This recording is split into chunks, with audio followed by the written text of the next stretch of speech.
উলফাম ম্যাথামেটিকা আমরা কেন এটা পড়বো, কেন টিচাররা আমাদেরকে এটা পড়ায়, অ্যান্ড এটা আসলে কোথায় কাজে লাগবে। তো আজকে আমরা সেটাই জানবো। তো আসসালামু আলাইকুম, আমি মোহাম্মদ সাকিব হাসান। আজকে থেকে শুরু করতে যাচ্ছি আমরা উলফাম ম্যাথামেটিকার কোর্স। তো শুরু করা যাক। তো আজকে আমরা উলফাম ম্যাথামেটিকার ইন্ট্রোডাকশন এন্ড হিস্ট্রি সম্পর্কে জানবো। তো প্রথমেই উলফাম ম্যাথামেটিকাটা আসলে কি? উলফাম ম্যাথামেটিকা একটি শক্তিশালী সফটওয়্যার প্রোগ্রাম যা বিশেষভাবে টেকনিক্যাল হিসাব করার কাজের জন্য ডিজাইন করা হয়েছে। এটিকে একটি সুপার চার্জ ক্যালকুলেটর হিসেবে গণ্য করা হয়, যা জটিল গাণিতিক সমস্যাগুলি সমাধান করতে পারে, ডেটা চিত্রায়ন করতে পারে এবং এমনকি ইন্টারঅ্যাক্টিভ রিপোর্টও তৈরি করতে পারে। অর্থাৎ আমি যদি একটা সুপার পাওয়ার ক্যালকুলেটরের কথা চিন্তা করি, যেটা আমার অনেক কমপ্লেক্স ম্যাথামেটিক্যাল প্রবলেম সলভ করতে পারবে এবং সেগুলোকে আমাদের রিয়েল লাইফে শো করতে পারবে। যেমন ধরা যাক অনেক কিছুই আছে যেগুলো আমরা ম্যাথে করি, কিন্তু সেগুলো আমরা দেখতে পাই না, আসলে ওগুলো কোনো ভিজুয়াল রিপ্রেজেন্টেশন হয় না। তো এই সকল ভিজুয়াল রিপ্রেজেন্টেশনগুলো আমাদেরকে উলফাম ম্যাথামেটিকা করে দেখায়। তো এছাড়া আরও অনেক অনেক ব্রড ইউজে আমরা উলফাম ম্যাথামেটিকা ইউজ করি, অনেক সায়েন্টিফিক কাজের জন্য ম্যাথামেটিকা ইউজ করা হয়। ওকে, এরপর ম্যাথামেটিকা সম্পর্কে কিছু মূল বিষয়।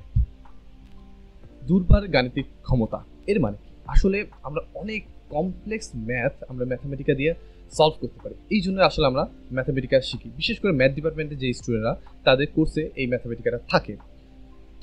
এরপর গণনার চেয়ে বেশি, হ্যাঁ অবশ্যই গণনার চেয়ে বেশি। আমরা আসলে শুধু উলফাম ম্যাথামেটিকায় গণনা করতে পারি না, আমরা অনেক কিছু ভিজুয়ালি দেখতে পারি এবং রিপোর্ট বিল্ড আপ করতে পারি। এরপর ব্যবহারকারী বান্ধব ইনপুট, অর্থাৎ আমরা এটা এমনভাবে ইনপুট দিতে পারি যেটা আমাদের জন্য, সাধারণ মানুষের জন্য বোঝা খুবই ইজি এবং সহজ, এবং আমরা খুবই সহজভাবে ইনপুট দিয়ে আউটপুটটা বের করে নিয়ে আসতে পারি। স্টেপ বাই স্টেপ সমাধান, আমরা উলফাম ম্যাথামেটিকায় সব সমাধানগুলো স্টেপ বাই স্টেপ করতে পারি। অর্থাৎ আমি একটা ম্যাথের কয়েকটা পার্টে ভাগ করে করে সেটা আমরা অ্যান্সার বের করতে পারি, সেটা আমরা ভিজুয়ালাইজ করতে পারি, সেটা আমরা রিপোর্ট আকারে শো করতে পারি। ডকুমেন্ট সিস্টেম, এখানে একটা মজার ব্যাপার আছে। আমরা উলফাম ম্যাথামেটিকায়, আসলে এটা একটা প্রোগ্রামিং ল্যাঙ্গুয়েজ, আমরা যে কোডগুলো করব সেগুলো অবশ্যই আমরা একটা পেজের ভিতরে করব, যেটাকে আমরা উলফাম ম্যাথামেটিকার ডকুমেন্ট বলি। আমরা এরপরে ইউজার ইন্টারফেস সম্পর্কে জানবো, তখন আমরা এই জিনিসটাকে আরও ব্রডলি বুঝবো। ওকে, এরপর ম্যাথামেটিকা আসলে কারা কারা ইউজ করে সেটা আমরা জানবো। প্রথমেই ইঞ্জিনিয়াররা, বিশেষ করে যারা ইলেকট্রিক্যাল ইঞ্জিনিয়ার, তাছাড়া মেকানিক্যাল ইঞ্জিনিয়ার, তারা মডেলিংয়ের জন্য ম্যাথামেটিকা ইউজ করে। বিকজ অনেক কিছুই আমি যে বললাম আমরা ভিজুয়ালি দেখতে পাই না, সেগুলোকে ভিজুয়ালাইজেশন করার জন্য ম্যাথামেটিকা ইউজ করা হয়। তো ইঞ্জিনিয়ারদের জন্য এটা খুবই ইম্পর্টেন্ট জানা। এরপর আসবে বিজ্ঞানীরা, যারা সায়েন্টিস্ট, তারা অনেক কমপ্লেক্স বড় বড় ক্যালকুলেশন এবং ডাটা ভেরিফাই করার জন্য ম্যাথামেটিকা ইউজ করে থাকে। এরপর আসবে গণিতবিদ এবং পরিসংখ্যানবিদ, যারা গণিতের বড় বড় ম্যাথ সলভ করতে চায়, তারা অবশ্যই ম্যাথামেটিকা ইউজ করে। এবং পরিসংখ্যানের ক্ষেত্রেও ম্যাথামেটিকার কোনো জুরি হয় না, আমরা অনেক বিগ ডাটা নিয়ে ম্যাথামেটিকায় কাজ করতে পারি, অনেক কোটি কোটি ডাটা নিয়ে আমরা সেখানে রিপোর্ট তৈরি করতে পারি। এরপর আমরা যদি দেখি যে একটা দেশের অর্থনৈতিক অবস্থার বিশ্লেষণ, সেই বিশ্লেষণও কিন্তু ম্যাথামেটিকা দিয়ে করা যায়। তাছাড়া অন্যান্য অনেক পেশায় আমরা ম্যাথামেটিকা ইউজ করে থাকি।